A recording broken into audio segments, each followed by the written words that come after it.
Olá pessoal, estamos aqui para falar mais de um assunto do interesse daqueles que lidam na área de segurança do trabalho.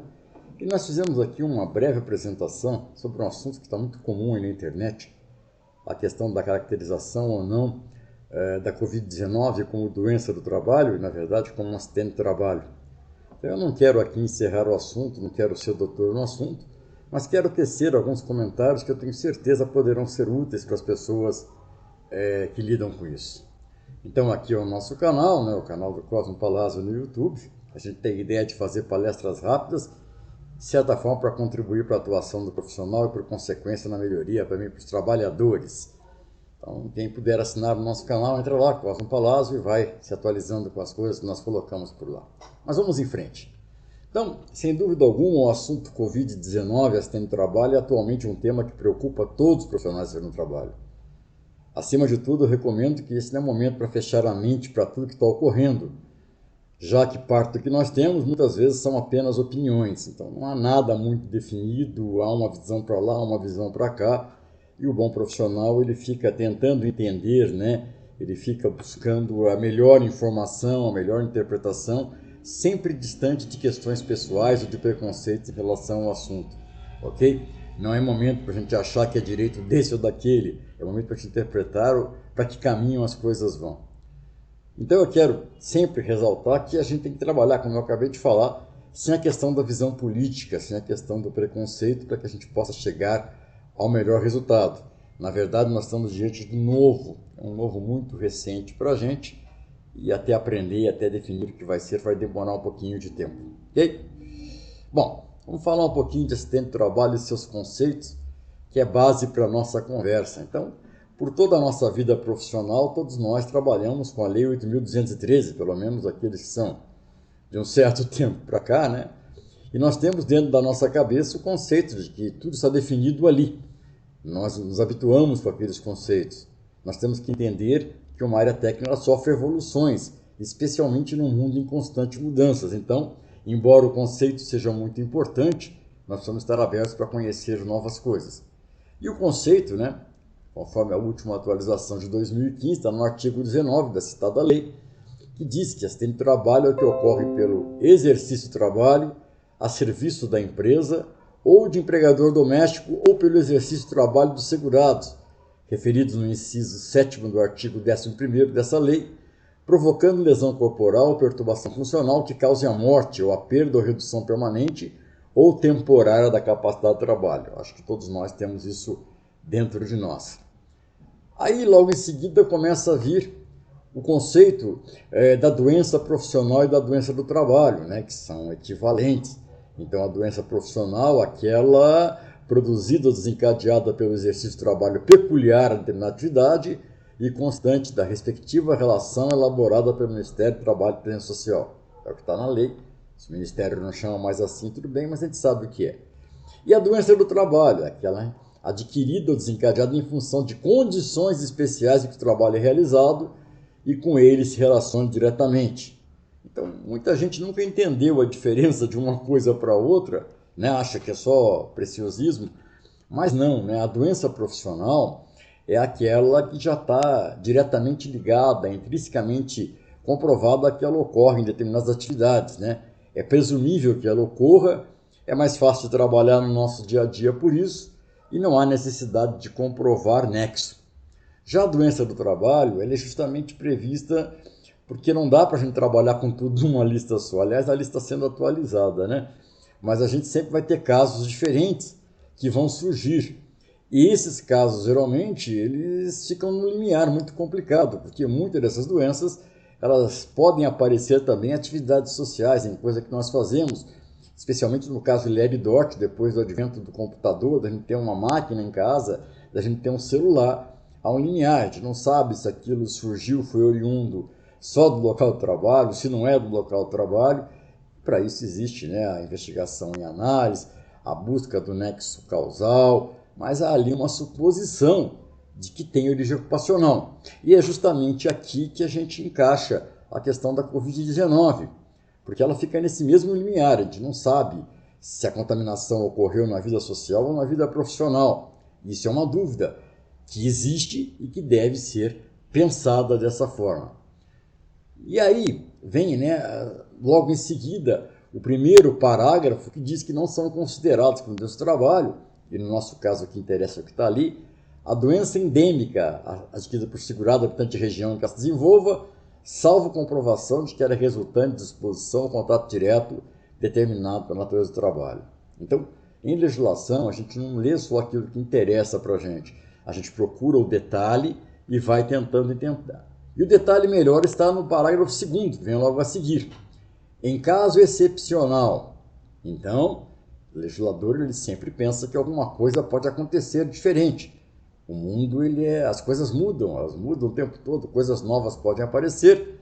Constatando-se que a doença não incluída na relação prevista resultou das condições especiais em que o trabalho é executado com ele se relaciona, a Previdência Social deve considerá-la como acidente de trabalho. Então, há uma porta fechando e uma porta entreaberta, e a gente precisa entender como essas portas vão ser interpretadas. O que a gente tem ouvido aí nas lives, que a gente tem ouvido não nas lives só de segurança do trabalho, mas as lives feitas por autoridades do judiciário, é que essa porta ela vai ser muito levada em consideração. Então, nós devemos pautar o nosso trabalho em relação às tendências também. Nós não podemos ficar fechado. Eu acho que é, eu acho que não é, porque nós podemos, agindo assim, acabar assumindo uma responsabilidade que vai dar problema e trazendo complicações para as empresas. Então, como eu disse lá atrás, a gente precisa entender com muita clareza o que é um caso excepcional e o que vai ser levado em conta em relação a isso. Então, uma boa leitura sobre Covid, sobre contaminação ocupacional, pode ajudar a gente a fazer esse tipo de coisa. Eu quero chamar a atenção também para a ideia que, tanto do ponto de vista técnico como do vista legal, pode-se presumir que existe sim a possibilidade de contaminação em atividade ou ambiente laboral. E a partir dessa presunção, a gente começa a ter que trabalhar com uma análise muito forte sobre isso. É muita inocência a gente pensar que se o ambiente social está fazendo, imagina um ambiente mais restrito, um convívio mais longo, o que pode fazer com as pessoas, ok? Chamar também a atenção para um pouquinho da leitura da MP 927, aquela que apareceu e já desapareceu, que ela também traduz muito o espírito disso. Então, lá no artigo 29, logo de cara se diz: os casos de contaminação pelo coronavírus não serão considerados ocupacionais, exceto mediante comprovação do nexo causal.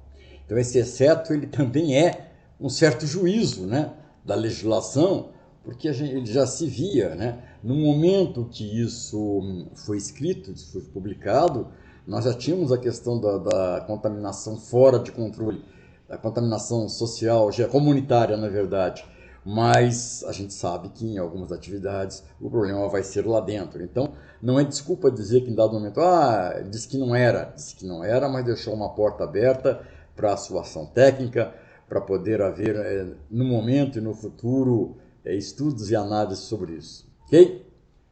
Então, pelo que nós vimos até aqui, existe um aspecto a ser levado fortemente em consideração, e na nossa forma de ver, se não for dessa forma, vai ter grande problema e responsabilidade.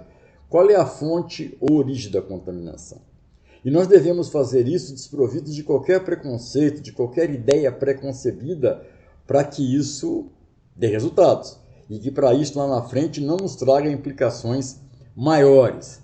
Então, lógico, todo mundo sabe que nós podemos ter uma contaminação que ocorreu em atividade social, esse trabalho, um baile, um jogo de futebol, um restaurante, mas nós também temos a possibilidade de ter uma contaminação que ocorreu em atividade de trabalho.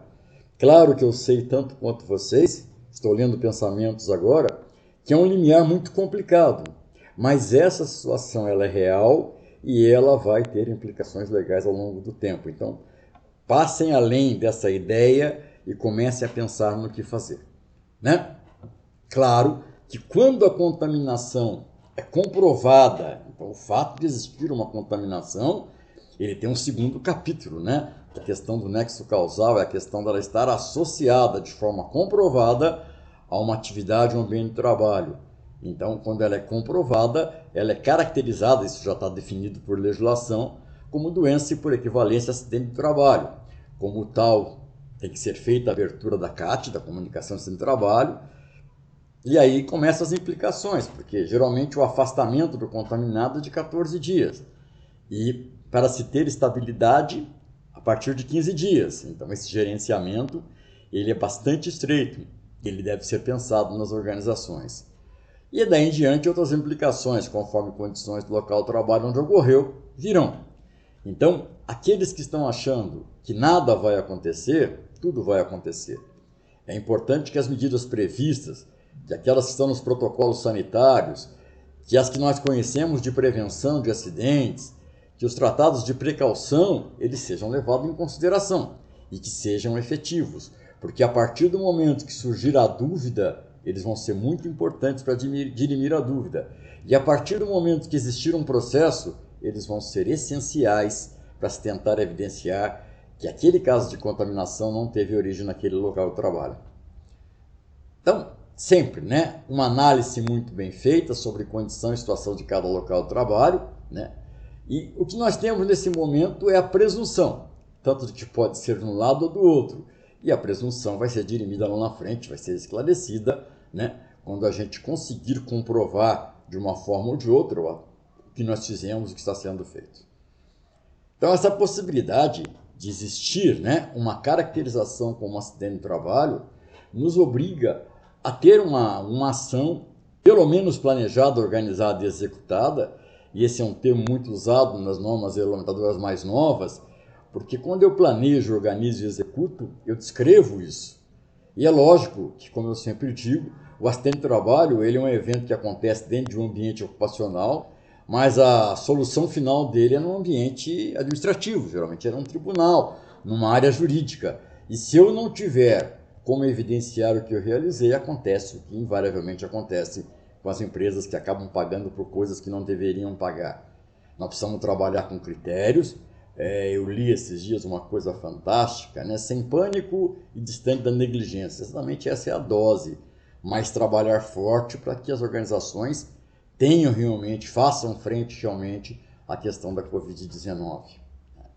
Então, a base, depois se alguém não tiver, me pede, que eu tenho aqui bastante coisa, nós temos diversas recomendações, notas técnicas, protocolos que devem ser conhecidos e postos rigorosamente em prática.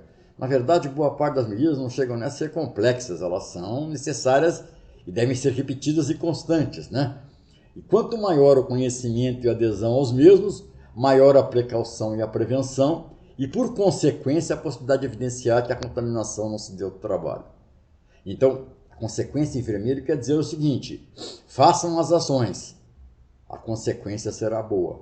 Agora, simplesmente produzir ou documentá-las pode ser complicado, até porque as tratativas sobre esse assunto lá na frente, eles vão ser feitos por órgãos públicos que são bastante aguçados em buscar e conhecer as coisas. Então, fujam do modelo enganoso. Então, uma observação importante, a gente estudando isso tudo aí, eu devo ter mais ou menos uns 500 PowerPoint, uns 500 PDFs baixados aqui, é uma observação que está na nota técnica conjunta número 2 de 2020, da Procuradoria-Geral do Trabalho, do CODEMAT e do CONAP. Eu coloquei ali na tela o que significa cada um deles, né? Que nos remete para uma coisa interessante. Ele, dentro dessa nota, ele trabalha uma proposta de classificação que vem da OSHA. A OSHA lá é a entidade de segurança do trabalhador dos Estados Unidos, mas ela traz como atual estado de técnica, ou seja, o conjunto das melhores tecnologias do que a gente tem ali, do que está sendo usado. E isso não é uma coisa casual, porque isso lá na frente ele pode ter algumas implicações. Uma delas, por exemplo, é que o judiciário se valha disso, por ser lá a questão de atuação técnica, por ser o que há, para trabalhar as caracterizações dos casos ou não de acidentes de trabalho a Covid. Então, quando a gente for pensar, nós precisamos pensar dentro desse padrão técnico, né, que eu vou passar um pouquinho aqui à frente para vocês, como é que ele classifica os riscos, né, e trabalhar os cuidados conforme esses riscos, né? Então, ele diz assim, risco de muito alta disposição. Então, ele fala de pessoas, de profissionais, que têm alto potencial de contato com casos confirmados ou suspeitos de Covid-19 durante procedimentos médicos, laboratoriais. Então são os médicos, enfermeiras, dentistas, paramédicos, técnicos de enfermagem, profissionais que realizem exames ou coletem amostras e aqueles que realizam autópsias. Esses, se lá na frente aparecem com casos de Covid-19, ou se nesse momento aparecem, vai ser muito difícil que não haja o enquadramento, a caracterização como acidente de trabalho. E é claro que não é só o simples de fazer uma CAT ou não. Se houve um adoecimento, eu tenho que demonstrar medidas compatíveis para evitar outras responsabilidades para que aquilo fosse evitado, mesmo que tenha acontecido. Então esses programas têm que ser muito bem ajustados e nós temos visto por aí hospitais, estabelecimentos de saúde, às vezes até com falta de EPI. Isso vai levar para implicações de responsabilidades muito amplas e de perdas para as organizações muito fortes. Esperem para vocês verem. Risco de alta exposição. Então são os profissionais que entram em contato com casos confirmados ou suspeitos de Covid, tal como fornecedores de insumo de saúde, profissionais de apoio que entrem nos quartos, o ambiente onde estiveram presentes pacientes confinados ou suspeitos, profissionais que realizam o transporte de paciente, como ambulâncias, trabalho de preparo de corpos para cremação, o enterro. Esses também têm alto risco de caracterização. E nós temos algumas situações aqui, o pessoal de saúde em si, onde há cuidado, há realmente cuidado, onde não há realmente eles vão responder por isso. Mas esse pessoal, vamos chamar assim, intermediário, muitas vezes foge um pouco desse foco de preocupação. Então é importante olhar dentro da organização se essas pessoas estão efetivamente protegidas, né? Especialmente os profissionais ali de ambulâncias, que a gente vê aí que não é bem assim, o pessoal dos cemitérios, enfim, vale a pena chamar a atenção. O pessoal de risco mediano de exposição. Então, os profissionais que demandam contato próximo, menos de 2 metros, com pessoas que podem estar infectadas com o novo coronavírus, mas que não são considerados casos suspeitos ou confirmados, que têm contato com viajantes que podem ter retornado de regiões de transmissão da doença, em áreas sem transmissão comunitária, que têm contato geral, escolas, ambiente de organização, é o pessoal que lida mais com gente. E aqui é um risco médio de caracterização. Mas eu vejo aqui um grande problema, porque tem uma massa muito grande de gente, né? Em algumas atividades que realmente nem SESMIT tem muitas vezes, que não tem qualquer orientação, e às vezes cuidado por pessoas que ao longo da vida sempre levaram as questões de saúde e segurança meio no descaso. Então, esse pessoal, com certeza, os casos que aparecerem, vai ser muito difícil comprovar que não há anexo, que não deve ser enquadrado como acidente. E por fim, o pessoal do risco de baixa exposição, aqueles que não requerem contato com casos suspeitos, o pessoal do home office, o pessoal que trabalha afastado, que trabalha isolado. Mas aqui tem um problema, né? Que é baixo risco de caracterizar, porque não vai associar. Mas a gente tem uma questão no Brasil de que, às vezes, o trabalho que é descrito não é o trabalho real, né?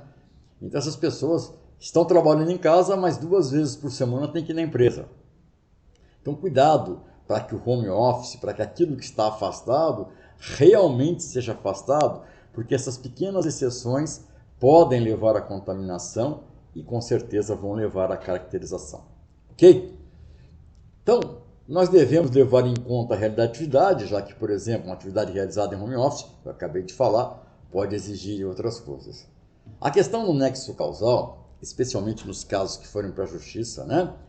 Ela vai estar muito associada a alguma coisa. Então, primeira coisa, atividade que para sua realização leve a exposição acima do que está submetido uma pessoa comum que não a realiza.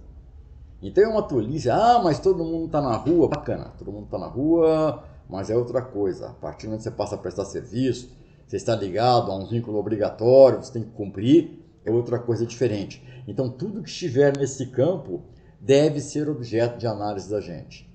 Também a caracterização pode se dar pelo dado estatístico de estabelecimento.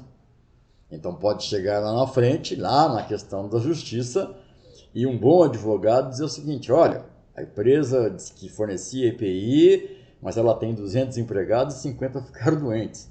E aí não vai ter jeito de você convencer a autoridade que você não fez. Então a importância das medidas reais, das medidas efetivas, começa a estar aqui. E um outro ponto, né, que pode ser interessante no futuro, né, o dado estatístico do segmento. Então, alguns segmentos, até pela questão do nexo epidemiológico, que lá não é CID versus CNAE, pode ser surpreendido diante de uma ação onde seja feita uma alegação que aquele segmento realmente ele é um grande gerador de casos de contaminação. Bom, aqui é rápido, né? Então não existe uma fórmula única, e nós de segurança do trabalho gostamos muito, né, do que está escrito na lei, para a caracterização ou não da Covid com acidente de trabalho. Dessa forma, para mim, a abertura ou não de uma CAT deve ser uma decisão consciente e, na minha forma de ver, a partir da decisão de um grupo de pessoas. Nossos colegas de segurança do trabalho não devem ficar, especialmente técnico, não deve ficar sozinho nessa decisão, porque lá na frente pode ter implicações mais graves. Nós devemos estar atentos para a realidade das ações da justiça e suas aplicações, portanto, as decisões vão levar em consideração também esse aspecto. Pode parecer muito simples colocar tudo debaixo do tapete hoje, trabalhar com uma opinião desse ou daquele consultor e lá na frente ser surpreendido com 100, 200 ações judiciais, e aí a coisa é muito complicada, até porque tem questões que ficaram para trás. Da minha parte, eu digo o seguinte, especialmente para o profissional de segurança do trabalho: trabalhe tudo isso de maneira planejada. Nós, ao longo da vida, sempre trabalhamos, por exemplo, PPRA. Você chega numa empresa, tem lá programa para riscos físicos e biológicos. Mecânico não tem nada. Se não tem papel, não gera evidência. E como eu disse lá atrás, na hora de você comprovar que você fez, não tem nada. Então é muito importante cada ação, cada folha dessa de verificação de temperatura, cada distribuição, cada treinamento, isso ser colecionado para que lá na frente sirva como evidência de que houve o cumprimento, de que houve adesão, de que houve pelo menos uma tentativa e que aquele caso surgido é um ponto fora da curva, como o pessoal gosta de dizer. Então registre isso, trabalhe com isso, faça direitinho. Agora, não tentem forjar documentos. Registre aquilo que de fato é realizado. Gente, obrigado pela atenção, eu espero que tenha sido útil nessa linguagem simples que a gente fala e que as pessoas possam pensar um pouco sobre isso. Um abraço.